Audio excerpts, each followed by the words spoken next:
இலங்கையை சூழ உள்ள காலநிலை மாற்றத்தினால் இலங்கை நாட்டின் பல பகுதிகள் புயலினாலும் வெள்ள அனர்த்தத்தினாலும் பாதிக்கப்பட்டு கொண்டிருக்கிறது.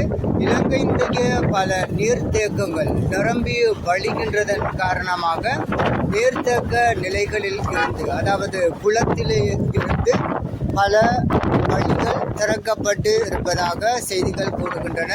அந்த வகையிலே குறிப்பாக இலங்கையினுடைய கிழக்கு மாகாணம் முற்று முழுதாக நீரினால் வெள்ளத்தினால் பாதிக்கப்பட்டு இருப்பதனை காணக்கூடியதாக இருக்கின்றது.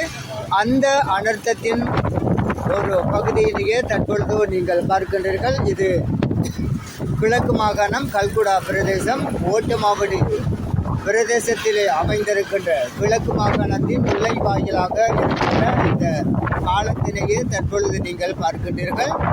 பெரும்பாலும் 12 அடிக்கு மேல் இந்த பாலத்திற்குள்ளான ஆறினுடைய நீர்மட்டம் உயர்ந்து காணப்படுகின்றது. அடுத்து வரும் 24 மணித்தியாலங்களில் தொடர்ந்து மழை பெய்யுமானால் இந்த நீர்நிலை ஊருக்குள் நுழைவதற்கான சாத்தியம் இருப்பதாக தெரிகிறது. எனவே அன்பானவர்களே, பொலனறுவை, மட்டக்களப்பு, கல்முனை வழியாக வருகின்றவர்கள் மிக அவதானமாக தங்களுடைய வழிகளை தெரிவு செய்து உங்களுடைய பிரயாணங்களை அமைத்து கொள்ளுமாறு கேட்டுக்கொள்ளுகின்றோம்.